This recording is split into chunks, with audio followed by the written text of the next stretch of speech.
Nous allons donc lire ensemble, c'est-à-dire élever ensemble la voix, c'est le signe de communion. Et nous allons lire ces deux textes bibliques. Lisons au nom de Jésus. Deutéronome chapitre 3, le verset 24. Seigneur éternel, tu as commencé à montrer à ton serviteur ta grandeur et ta main puissante. Car quel Dieu y a-t-il au ciel et sur la terre qui puisse imiter tes œuvres et tes hauts faits? Job chapitre 36, le verset 26. Dieu est grand et sa grandeur nous échappe.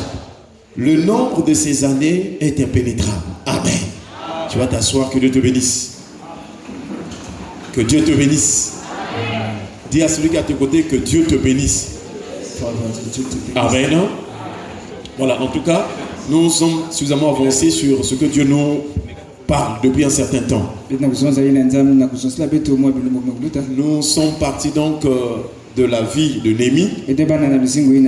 Néhémie était de retour à Jérusalem pour reconstruire la vie qui était détruite. Plusieurs orateurs sont passés devant le peuple de Dieu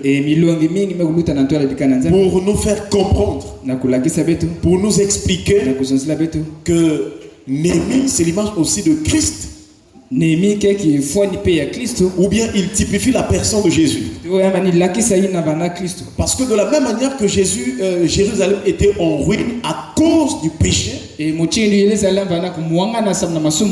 aussi, le monde, les hommes, notre vie a été ruinée à cause du péché. Depuis donc le péché d'Adam et Ève. Et il est écrit que la mort s'était étendue sur tous les hommes, même sur ceux qui n'avaient pas péché de la même transgression que celle d'Adam et Ève. Donc le retour de Néhémie à Jérusalem, c'est pour rebâtir et reconstruire les fondements, les murailles et le temple. Est-ce qu'on peut acclamer le Seigneur?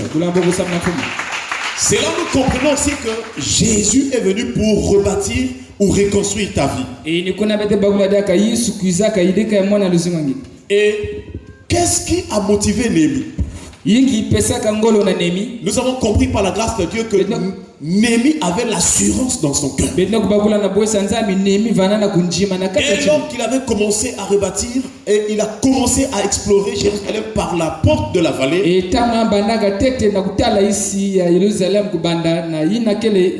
nous avons lu ce que David nous a dit. Quand je traverse la vallée de l'ombre de la mort, je ne crains aucun mal, car tu es avec moi. Ta houlette et ton bâton me rassurent. La vallée de l'ombre de la mort, c'est toute une souffrance, c'est toute une destruction. Donc, lorsqu'une personne souffre, c'est aussi la vallée de l'ombre de la mort.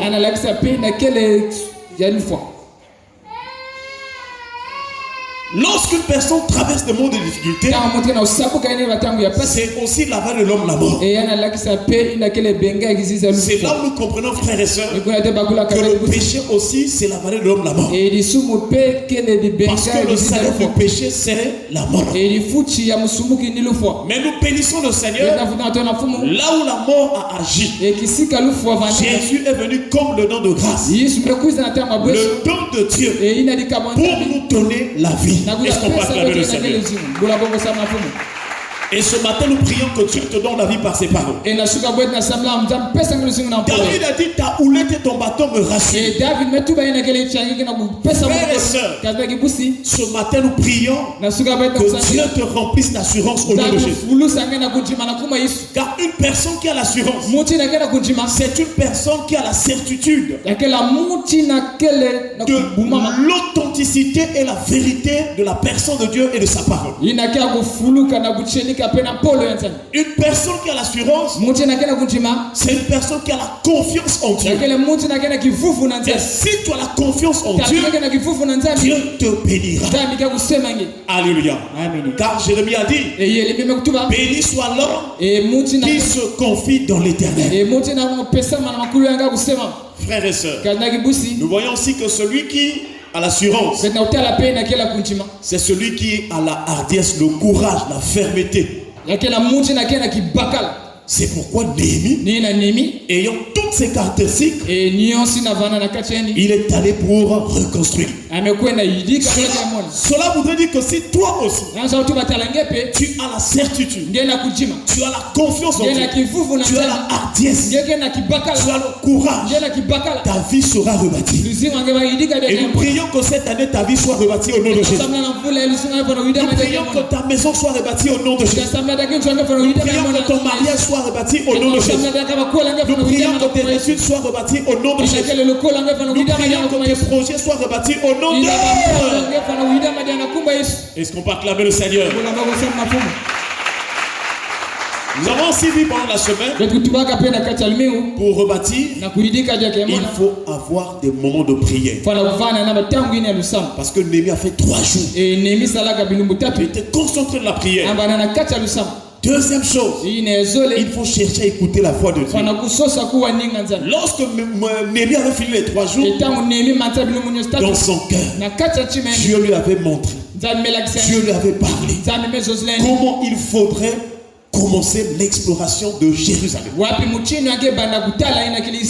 prions que Dieu mette ses paroles dans ton cœur au nom de Jésus. Que le Seigneur t'apprend ou t'apprenne à écouter la parole de Dieu. Troisième chose, c'est l'obéissance ou la marche dans l'intégrité.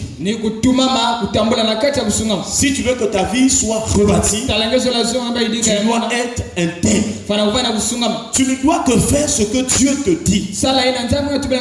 Tu ne dois que marcher dans la parole de Dieu. Tu ne dois avoir de référence ou le référentiel la parole de Dieu. Voilà à peu près les 3 choses que Néhémie avait et il a réussi. Alléluia. Est-ce que tu es là ce matin? Ce matin, nous voulons voir quelques signes d'une personne qui a l'assurance. Mais avant d'y arriver, avant de voir ces signes, nous voulons rappeler ce que Dieu nous a dit dans ces 2 textes bibliques que nous avons lus. Dans Deutéronome chapitre 3 verset 24 que nous venons de lire, Moïse est en train de parler au peuple. Il est en train de faire la prière. Il dit: Seigneur éternel, tu as commencé à montrer à ton serviteur ta grandeur et ta main puissante. Car quel Dieu y a-t-il au ciel et sur la terre qui puisse imiter tes hauts faits, tes œuvres et tes hauts faits? Cette prière de Moïse, c'est tout un enseignement. Et cette prière de Moïse est en train de révéler un homme, une personne. Donc Dieu est le Dieu qui montre sa grandeur et sa main puissante. Et nous prions que Dieu te montre sa grandeur et sa main puissante. Que tu voies la grandeur de Dieu. Que tu témoignes la grandeur de Dieu. Que tu voies la main puissante de Dieu. Alléluia. Est-ce que tu es là? Alléluia. Frères et sœurs, nous voyons donc, il explique ensuite dans sa prière, car quel Dieu y a-t-il au ciel et sur la terre qui puisse imiter tes œuvres et tes hauts faits? Donc Moïse veut dire que dans les cieux et sur la terre, il n'y a point de Dieu qui puisse faire comme l'Éternel fait ou agit. Et c'est ce que tu dois comprendre ce matin.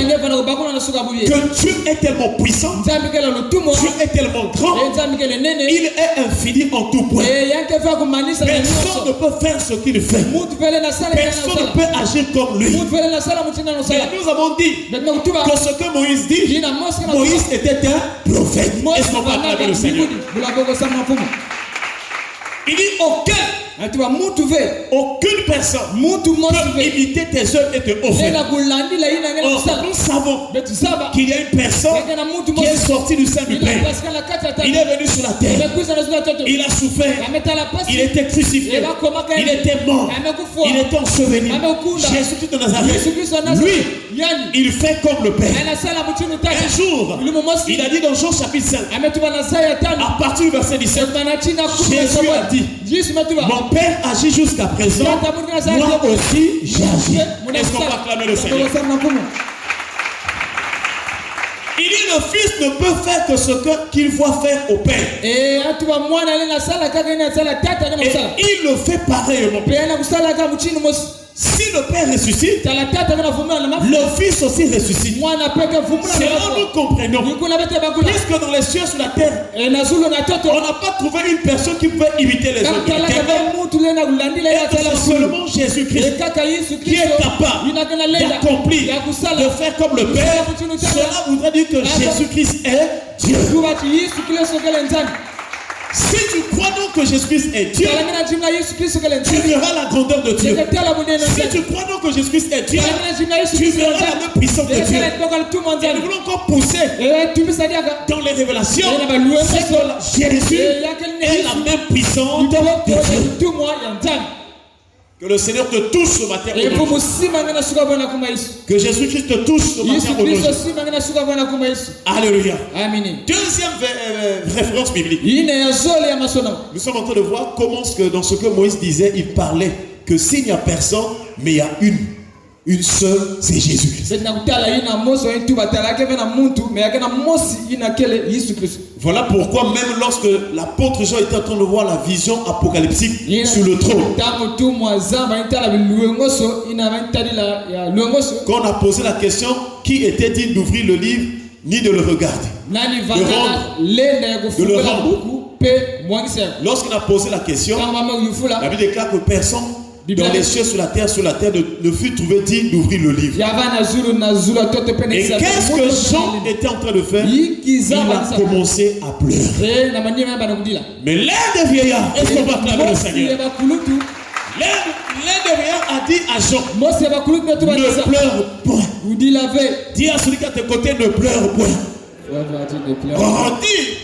Dis ne pleure point. Pourquoi? Car le lion de la tribu de Juda, est-ce qu'on peut acclamer le Seigneur? Le rejeton de David, il a vaincu.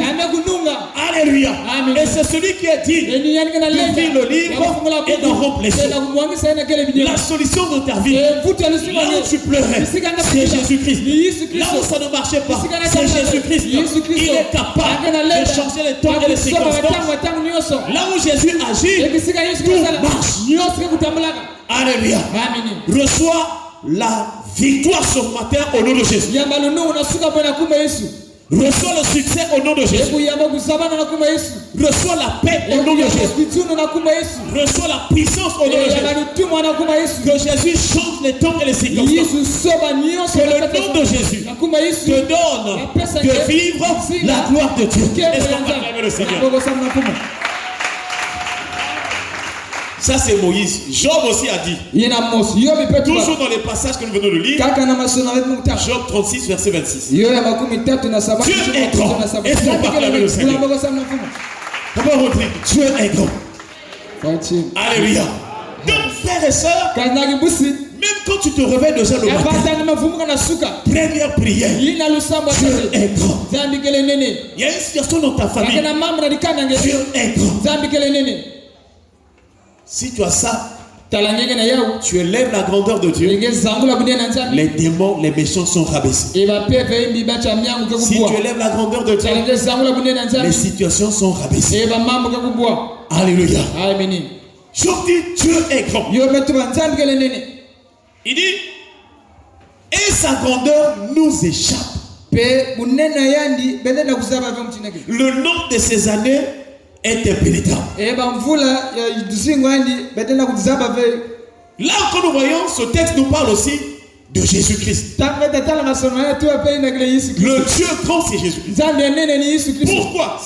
Parce que Job fait mention, il dit, le nombre de ces années sont impénétrables.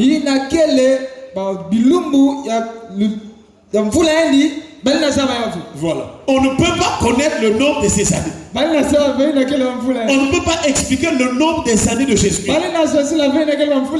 Pourtant, Jésus était né de Marie par la vertu du Saint-Esprit. Mais ici, la Bible déclare qu'on ne peut pas calculer le nombre de ces années. N'oubliez jamais, frères et sœurs, que l'évangile nous présente Jésus dans deux dimensions. La dimension de la chair. Jésus est fils de David selon la chair. Mais il est déclaré fils de Dieu par l'Esprit. Est-ce qu'on peut acclamer le Seigneur? Et donc, la personne dans ce monde, le fils de l'homme dans ce monde, pour qui ou en qui on ne peut pas calculer, mesurer le nombre des années, c'est Jésus-Christ. Et c'est l'auteur de l'Épître aux Hébreux qui nous ont dit là. Lorsqu'on présente Melchisedec dans Hébreux chapitre 7, je crois le verset 3, la Bible déclare ce Melchisedec est son père, son mère, et il n'a pas de généalogie. On ne peut pas calculer le nombre de ses années. Il est semblable au Fils de Dieu. Et c'est le Sacré-Cœur qui vit à perpétuité. Voilà comment nous pouvons comprendre que ce deuxième texte parle aussi de Jésus. Jésus dans la dimension d'esprit. Il n'a ni commencement de jour, ni fin de vie. Alléluia. Est-ce que tu es en train de comprendre ce que je dis? Alléluia. Maintenant, quels sont les signes que toi, tu as l'assurance en Dieu, en Jésus-Christ? Et quelles en sont les conséquences? Alléluia. Premier signe qui te montre ou qui confirme que toi, enfant de Dieu, servant du Seigneur, serviteur de Dieu, chrétien, l'un des signes qui montre que tu as l'assurance, frères et sœurs, c'est de ne point se décourager. Est-ce qu'on peut acclamer le Seigneur? Parce que Jésus est notre espérance. Ne point se décourager. C'est le signe que tu as l'assurance. Et une personne qui ne se décourage point, c'est celle qui a l'espérance. Alléluia. C'est la personne qui a l'espérance. Et nous prions ce matin que Dieu te donne l'espérance. Parmi les trois choses les plus importantes dans notre marche avec Dieu figure l'espérance. Une personne qui a assuré de Dieu ne se décourage pas. Ce que Dieu lui a dit, ce qu'il a écouté de la parole, cette personne est ferme. Elle sait que Dieu m'avait dit. Même si tout le monde voit le contraire, elle restera ferme dans la pensée du Seigneur, dans la parole de Dieu. Frères et sœurs, tu es un fils de la promesse. Puisque Dieu a fait les promesses, tu dois rester attaché à ces promesses. Dieu a fait beaucoup de prophéties pour toi. Tu dois t'attacher à ces choses. Dis à celui qui est à tes côtés, ne te décourage pas. Ne te décourage pas. Comment on est là? Ne te décourage pas. Non, on l'a dit à l'autre, ne te décourage pas. Parfois, ne se décourage pas. C'est un jour, dis à maman, ne te décourage pas. Alléluia. Amen. Donc, une personne qui ne se décourage pas, c'est une personne qui a l'espérance. Mais l'espérance aussi, c'est une personne ou une chose sur laquelle on fonde notre espérance. Voilà pourquoi Jésus est venu comme l'espérance. La Bible déclare: toutes les nations espéreront en lui. Est-ce qu'on peut acclamer le Seigneur? Un jour, en Israël, il y a un homme, un géant, qui a quitté l'armée des Philistins. C'était un géant. Rien que son apparence faisait peur. trembler les gens. Qui peut nous rappeler le nom de cette personne? Comment s'appelle-t-il? Goliath. Goliath est sorti entre les deux armées. Il a lancé un défi. Il dit, donnez-moi un homme qui va se battre avec moi. Si je le tue, vous nous serez asservis. Mais s'il me tue, nous allons vous servir. Est-ce qu'on peut acclamer le Seigneur? Cette histoire nous parle de la vie courante. N'oublie pas cela, frères et sœurs. Tous les jours, il y a un défi à relever. Chaque mois, il y a un défi à relever. Chaque année, il y a un défi à relever. C'est-à-dire que tout le temps, tu vas rencontrer des situations quelquefois contraires. Ces situations contraires, c'est l'image de Goliath. Ce matin, je ne sais pas dans ta vie, quelle est la situation contraire que tu es en train de rencontrer, que tu es en train de vivre. Tu veux être en bonne santé, mais le Goliath de la maladie s'est levé. Alléluia. Donc, les situations contraires, les situations négatives qui te mettent mal à l'aise peuvent représenter aussi Goliath. Mais nous bénissons le Seigneur. Il y a un homme, un jeune, qui est sorti des rangs d'Israël.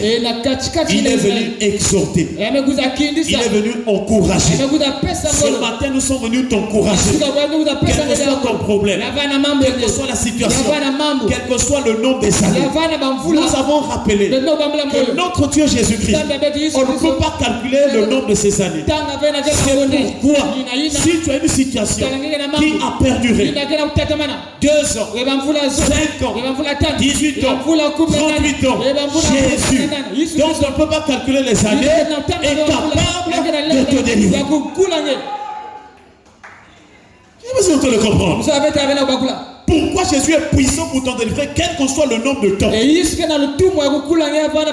Parce que lui, il est le maître des temps et des circonstances. Et David connaissait ces choses.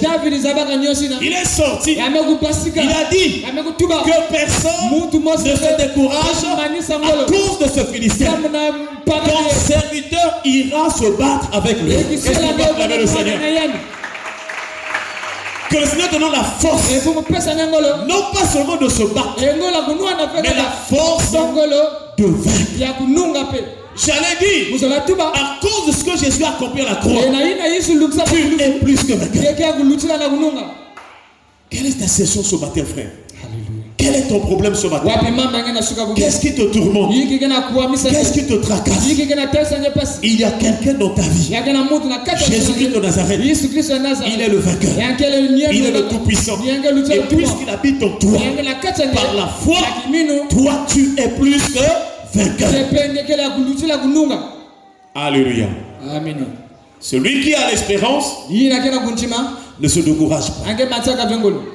Celui qui a l'espérance, deuxième chose, il croit que Dieu élève les hommes. Est-ce qu'on peut acclamer le Seigneur? On n'entend pas à pas. Première chose, celui qui a l'espérance fait quoi? Hein? Celui qui a l'espérance ne se décourage pas. Deuxième signe, celui qui a l'espérance croit que Dieu élève les hommes. Alléluia. Nous voyons la prière de Anne dans 1 Samuel chapitre 2 verset 8. Anne aussi avait eu des difficultés. Elle était stérile. Elle vivait dans un foyer où elles étaient à deux. Il y avait une rivale. Qui peut donner le nom de la rivale de Anne? Pénina. Pénina. Et la Bible déclare chaque année Pénina mortifiait Anne. C'est ça. Les jetons.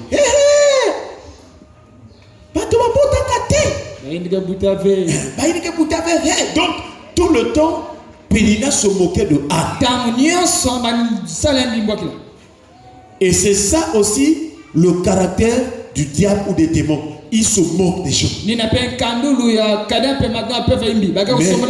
ce matin, j'aimerais te rappeler, quel que soit le nombre des moqueurs, quel que soit le nombre des orgueilleux, contre ta vie, il y a quelqu'un qui avait pris sous la croix ta honte, ton opprobre, ta souffrance, ta maladie, tout ce qui était en train de te tourmenter. Le prix a été payé à la croix de Golgotha. Même sans ce nom de toi, tu n'es plus cette personne. Alléluia. Même sans se moque de toi, tu n'es plus cette personne parce que le prix a été payé. Est-ce que tu es là ce matin? Alléluia. Et cette femme, Pénina, ne cessait de se moquer de Anne. Elle oubliait que Anne était en prière. Anne était en train de s'aimer. Si on se moque de toi, ne va pas chamailler ou quereller ces personnes. Continue de prier. Continue à cultiver. Continue de cultiver. De s'aimer. Car celui qui porte la semence avec des pleurs, la Bible déclare, il reviendra en chant d'allégresse lorsqu'il portera des fruits, c'est-à-dire des germes. Alléluia. Amen. Reçois les fruits ce matin au nom de Jésus. Reçois tes bénédictions ce matin au nom de Jésus. Frères et sœurs, Anne, ce jour-là, il a oublié l'amertume. Elle a oublié l'amertume. Elle a commencé à adorer le Seigneur.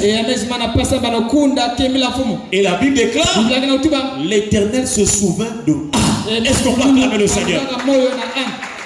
Pendant que tu es à l'église là, même si on t'avait négligé, même si on t'avait déçu, il y a quelqu'un qui se souvient de toi. Qui se souvient de toi? Qui se souvient de toi? Qui se souvient de toi? Jésus. Et l'Éternel se souvient de Anne. Et Anne devint enceinte. Est-ce qu'on peut acclamer le Seigneur? L'Éternel se souvient de Anne et Anne devint enceinte.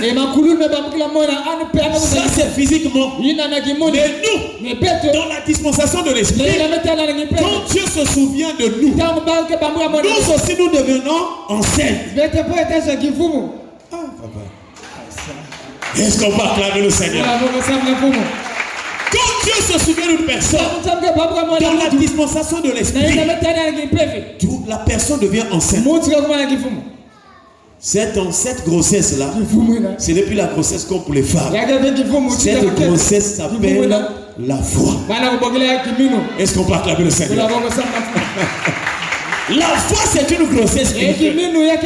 Parce que de la même manière qu'une femme enceinte porte l'enfant qu'on ne voit pas, elle a l'enfant dans son sein, mais on ne voit pas. Celui qui a la foi, il a aussi des choses qu'on ne voit pas. Je ne sais pas si tu me fais comprendre. Je n'ai pas vu quelqu'un en train de comprendre. La personne qui a la foi, elle porte en son sein, elle porte spirituellement des choses qu'on ne voit pas. Et c'est là où la Bible déclare que la foi est une faible assurance des choses qu'on espère, une démonstration de celle qu'on ne voit pas. Les gens ne voient pas encore, mais tu crois en toi que j'ai mon mariage, j'ai mon travail, je veux voyager. Les gens ne te voient pas avec le visa. Frères et sœurs, Dieu est capable par la foi. Je ne sais pas si tu as entendu. Moi je suis très content ce matin. Un moment, Batarike. Est-ce que tu as la foi? C'est une grossesse. Alléluia. Amen. Voilà pourquoi dans la Bible, tous ceux qui ont marché avec Dieu, ils marchaient dans la foi. Et nous voyons Anne a prié. Et le Seigneur s'est souvenu d'elle. Et Dieu lui a donné un merveilleux enfant qui s'appelle Samuel. Dès que Anne était tombée enceinte, elle a prié. Est-ce qu'on peut acclamer le Seigneur? Et c'est dans sa prière que nous voyons 1 Samuel chapitre 2 verset 8. Il est écrit, de la poussière il retire le pauvre. Du fumier il relève l'indigent. Pour les faire asseoir avec les grands. Et il leur donne en partage un trône de gloire. Car à l'Éternel sont les colonnes de la terre.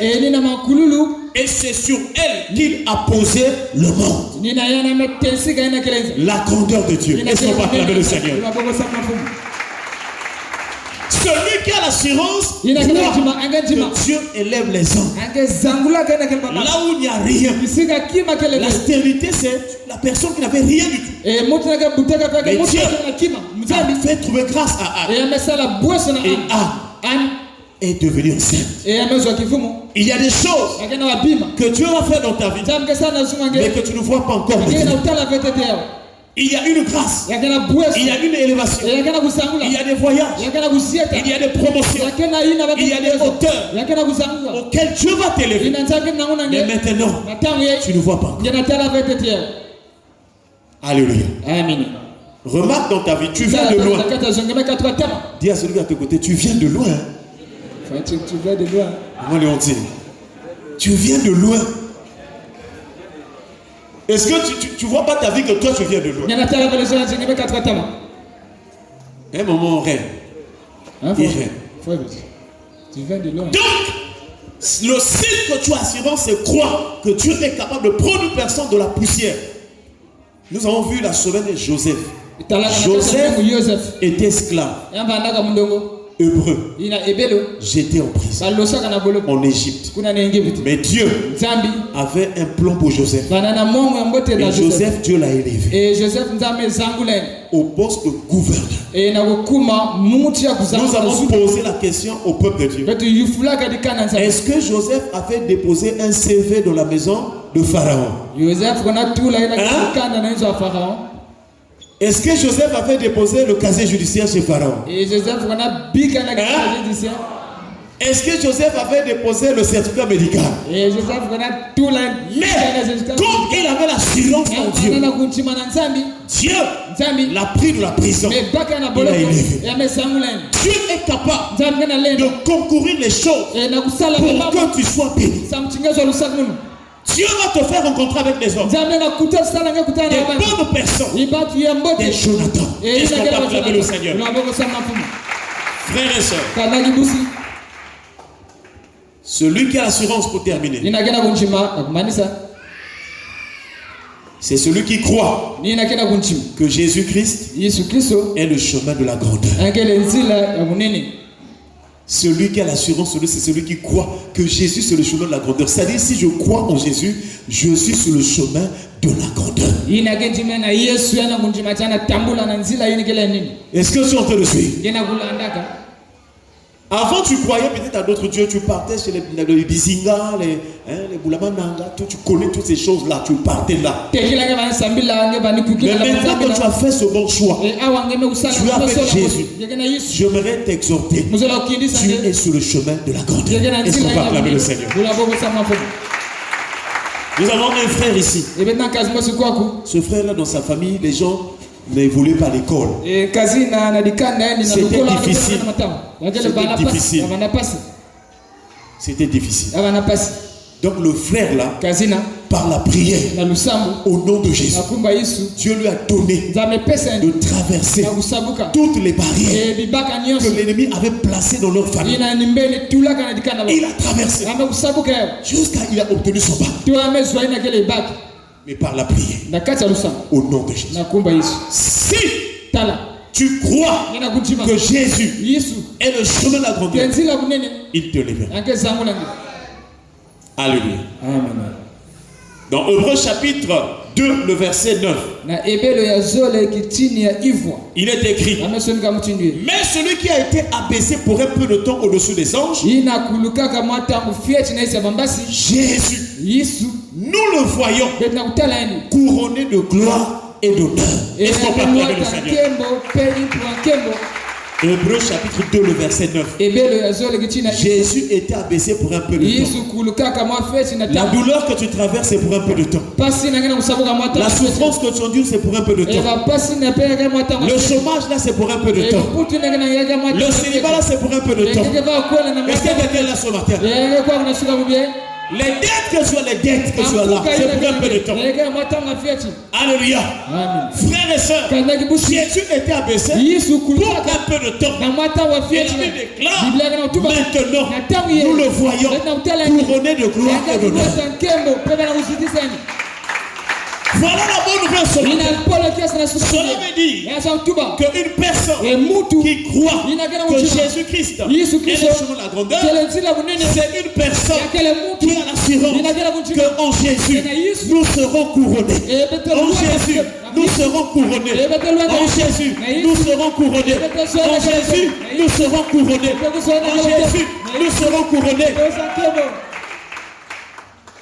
Je serai couronné. Je serai couronné. Après ce combat, d'accord. Vous avez été bien. Donc dis à celui qui est à tes côtés, tu seras couronné. Ah, vous avez ce qu'il est. C'est-à-dire, moi j'ai la joie. J'ai la foi, j'ai la joie. Avant que ça arrive, c'est-à-dire que j'ai la joie. C'est le signe d'une personne qui a la foi. Donc, c'est là où nous allons terminer. Donc le sens pour nous faire rentrer dans le couronnement. Le couronnement en Jésus a deux dimensions. La première dimension, où Jésus était couronné, c'était le couronnement de la souffrance. Remarquez quand Jésus-Christ, on l'a arrêté. Qu'est-ce qu'on avait mis sur la tête? Qu'est-ce qu'on a mis sur la tête de Jésus? Une couronne d'épines. On s'est moqué de lui. Salut, roi des Juifs. Salut, roi des Juifs. Les gens se sont moqués de lui. Jésus, il a été couronné d'abord du couronnement de la souffrance. Parce que les épines, c'est l'image de la douleur. Les épines, ça pique, c'est l'image de la douleur. Donc, les gens qui sont moqués de Jésus, ils ne savaient pas que dans le couronnement des épines, Jésus portait la douleur et la souffrance de l'humanité. Maman, pourquoi tu pleures? On me combat, on t'attaque, c'est vrai. Mais sache que ces attaques-là, ce sont des escaliers vers la gloire. Alléluia. Amen. Frère, dis à celui qui te dit, ça va changer. Jésus a été couronné d'épines. C'était le signe de ses souffrances. Un jour, donc Jean chapitre 19, verset 5, la Bible déclare, Jésus sortit donc, portant la couronne d'épines et le manteau de pourpre. Et Pilate dit, voici l'homme. Est-ce qu'on va acclamer le Seigneur? Ah, dis à celui qui est à ton côté, voici l'homme. Dis fort, dis à ta soeur, voici l'homme. Jésus, il est sorti avec la couronne de pile. Mais il avait un vêtement de pourpre. Or, le vêtement de pourpre, on rappelle quoi? La couleur pourpre, c'est la couleur rouge vif. C'est l'image du sang. Or, le sang de la Bible, c'est l'image des crimes du péché. Quand Jésus sortait, on a mis ces choses sur lui. Eux-mêmes, ils ne savaient pas que c'était le plan de Dieu. Ils étaient en train de prophétiser que cet homme-là, c'est lui qui porte nos péchés, nos douleurs, nos souffrances. C'est lui-là, nos péchés. Et c'est là où Esaïe a dit, si vos péchés sont comme le cramoisi, ils deviendront blancs comme la neige. S'ils sont rouges comme la pourpre, ils deviendront comme la laine. Ces gens-là ne savaient pas que Jésus, il a pris les péchés pour nous faire l'expiation, pour nous purifier. Parce que nous étions des pécheurs, mais lui, il a pris les péchés pour que nous devenions justes devant Dieu. Dis à celui de côté, sois en paix, Jésus a pardonné tes péchés. Fighting ça son père. Je sais pardon de péché. Alléluia. Amen. Ah, nous allons terminer par le deuxième couronnement. Que Dieu te bénisse. Le deuxième couronnement, ce n'est plus la souffrance. C'est maintenant le ciel. Dis à ton ami, à ton frère, est-ce que tu crois que tu vas au ciel? Est-ce que tu as la joie d'aller au ciel? Est-ce que tu crois que tu as la joie d'aller au ciel?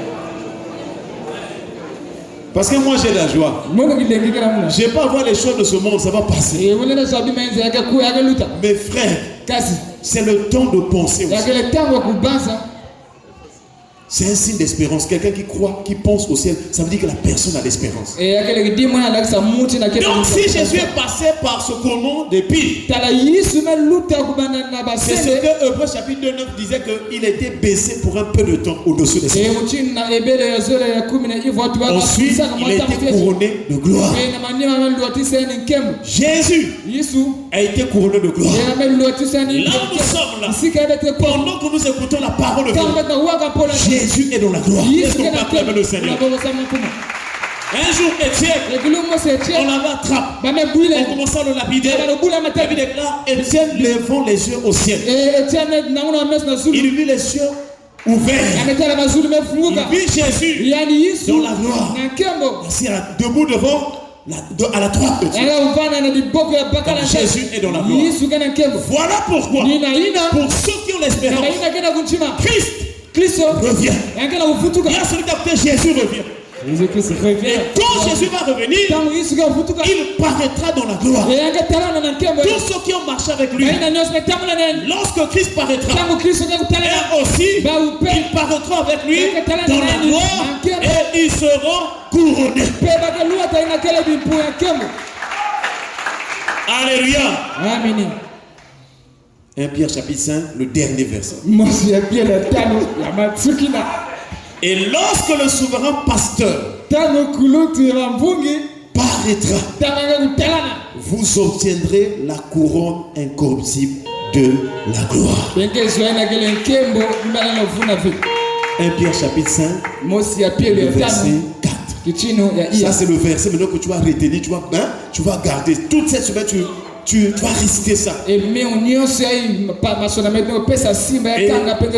les versets que nous avons donnés aussi là. Tous les jours, lis ces versets.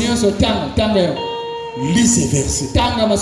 Et le Saint-Esprit mettra en toi le fruit de l'assurance en la grandeur de Dieu. Est-ce qu'on peut acclamer le Seigneur? Qui est béni ce matin? Est-ce qu'on peut pousser un cri de joie?